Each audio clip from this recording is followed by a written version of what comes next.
अस्सलामुअलैकुम। क्या हाल हैं आप सबके? उम्मीद है सब खैर खैरियत से होंगे। अल्लाह ताला हमेशा हम सबको अपने हिफ्ज़ व अमान में रखे, आमीन सुमा आमीन। ये वो शकरकंदी है जो कल से रखी गई थी और कल मैंने आपको रखी हुई दिखाई थी और बनी ये आज है। जी नहीं जनाब, ये कल की मैंने शूट की थी लेकिन फुल रेसिपी नहीं दे सकी थी। ये शकरकंदी जनाब मैंने जब खोल के देखा तो इसका पानी खुश्क हो चुका था लेकिन अभी कच्ची थी। लेकिन इसको हमने बनाना है मॉइस्चर वाली, बिल्कुल ड्राई और सूखी भी नहीं बनानी, इसलिए मैंने थोड़ा सा पानी का इसको छिड़काव कर दिया था और 5 मिनट के लिए छोड़ दिया था। उसके बाद माशाल्लाह ये बहुत अच्छी गल गई है। अब हम इसको लाते हैं चाट की फॉर्म में। ये शकरकंदी मैंने आपको बताया था, मैंने लूलू हाइपर मार्केट से ख़रीदी थी। ये इंडियन शकरकंदी है और बहुत मज़े की और मीठी भी है, जैसे कि पाकिस्तानी शकरकंदी होती है। इसके बाद जनाब इतनी गर्म थी, हाथ भी मेरे जल रहे थे, लेकिन जो काम करना होता है वो तो करना ही होता है, आपको पता है। इसको मैंने काट लिया गोल गोल टुकड़ों में और साथ ही इसमें जो मसाले बनाऊंगी शकरकंदी की चाट बनाने के लिए, उसमें काला नमक मैंने डाला है और इसके अलावा थोड़ा सा सफ़ेद नमक डालूंगी, चाट मसाला डालूंगी। अगर चाट मसाले में ज़्यादा मिर्चें नहीं हैं तो आप अलहदा से सुर्ख मिर्च ऐड कर सकते हैं, लेकिन मेरे पास क्योंकि चाट मसाला जो है वो मिर्चों वाला है तो वही मैंने इसमें डाला है। इसके अलावा जो मैंने मछली के लिए बनाई थी खुबानी की चटनी खट्टी मीठी, ये जनाब मैं इसमें डालूँगी। ये फ्रूट चाट में भी बहुत अच्छी लगती है और मछली के साथ भी बहुत अच्छी लगती है। इसके अलावा आप इमली की खट्टी मीठी चटनी भी डाल सकते हैं और इसको मिक्स कर सकते हैं और मज़ेदार सी चाट आपके सामने तैयार है। इसके बाद जो मिक्स वेजिटेबल्स बनाई थी उनकी भी मैंने फ़ोटो ली थी लेकिन लगाना भूल गई। मैंने कहा चले वो भी इसमें लगा देते हैं। उसके बाद जनाब चूल्हा जो है वो मेरा काफ़ी गंदा हुआ हुआ था। पकोड़े बनाओ तो आपको पता है बेसन कहीं ना कहीं ज़रूर गिरता है, थोड़ा बहुत ही सही, कतरा कतरा ही सही, लेकिन गिरता ज़रूर है। तो वो जनाब चूल्हा साफ़ करने में मुझसे वाकई जो है ना सुस्ती हो रही थी। ऊपर ऊपर से तो मैं कर रही थी लेकिन ऊपर ऊपर वाला ये साफ़ हो नहीं रहा था और ना बेसन उतर रहा था। ये जिफ का रेड कलर का एक्स्ट्रा स्ट्रॉन्ग जो है वो मेरे पास ग्रीस क्लीनर है। ये चूल्हे को बहुत अच्छी तरह साफ़ कर देता है, किसी भी ग्रीस को बहुत अच्छी तरह साफ़ कर देता है। कहीं भी येलो फ्रिज हुआ हुआ हो, कोई भी चीज़ हो, आप ये डाल लगाएंगे छिड़काएंगे तो ये बहुत अच्छी तरह साफ़ कर देगा। और ये जनाब मेरी चॉकलेट है, मेरी नहीं मेरी बेटी की, जिसको मैंने दी थी, वो जिस तरह दी थी वो उसी तरह प्लेट पे वापस सजा के रख गई है। इस दफ़ा वीकेंड पे जनाब सबसे इम्पॉर्टेंट चीज़ जो मैं लेना भूल गई थी वो प्याज थे। और इसबगोल भी मैं रोज़ एक दफ़ा लेती हूँ, कभी नहीं भी लेती, खैर ज़्यादातर लेती हूँ।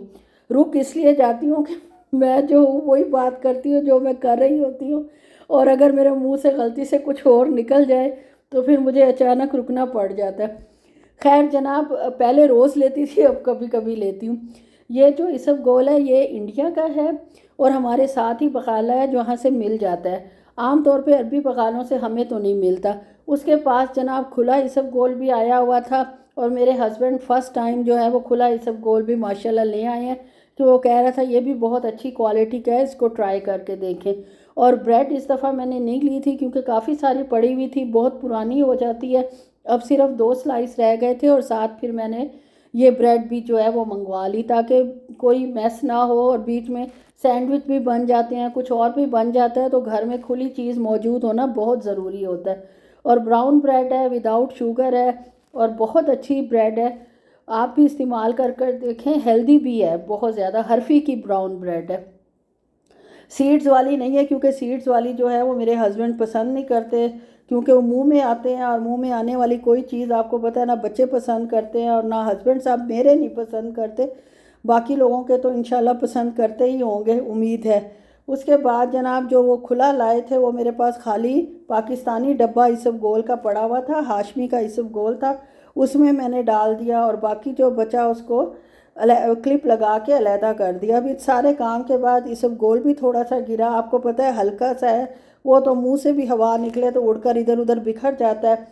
और इसके अलावा प्याज डाले हैं, उसके भी छिलके थोड़े बहुत गिरे हैं, तो इसलिए मैंने जनाब मिंट को तो जनाब ब्रूम करना पड़ता है, जब भी कोई चीज़ गिरती है साथ ही इसको ब्रूमिंग कर लो तो नीट रहता है। खैर मैंने नीट कर लिया और खुश हो गई।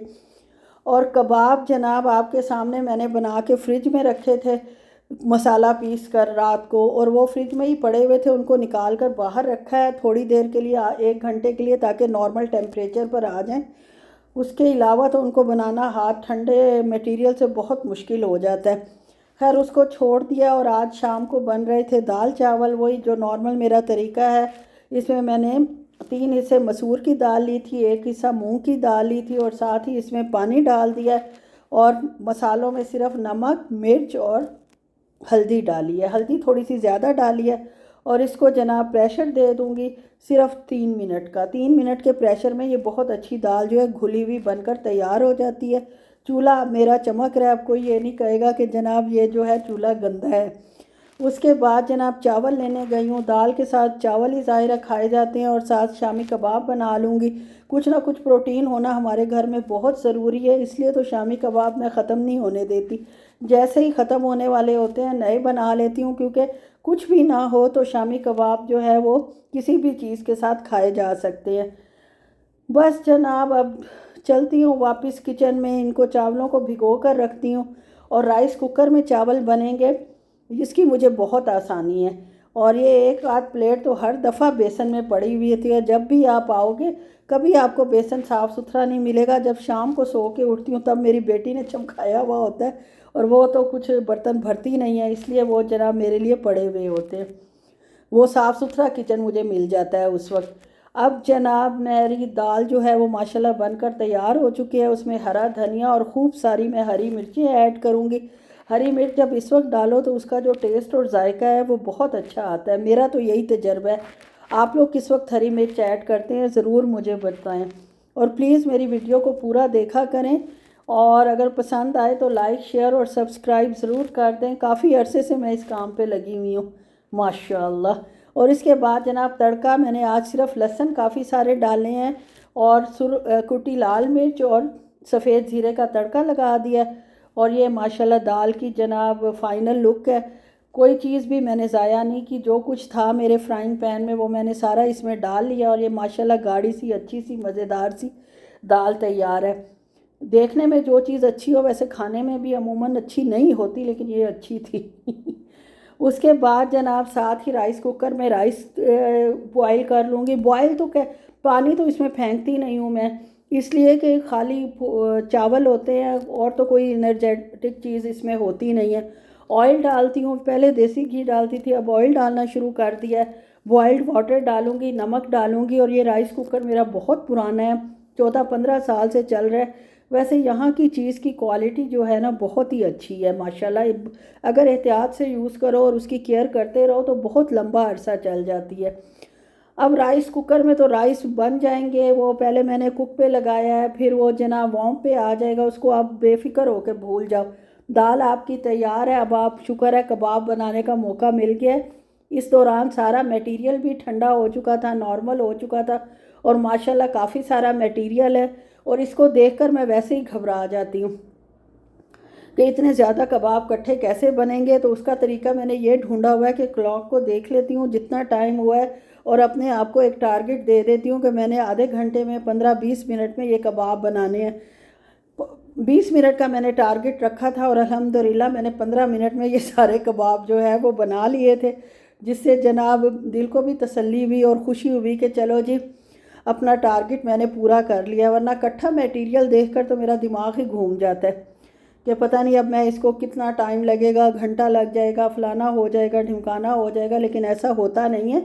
आपको भी कोई चीज़ मुश्किल लगे या घबरा जाए तो उसका एक टारगेट रख लिया करें कि इस टाइम पे या इस वक्त तक मैंने ये काम करना ही करना है, तो अल्लाह ताला खुद ब खुद बंदे को हिम्मत दे देता है, और वो काम बड़ी आसानी से और बहुत जल्दी हो जाता है।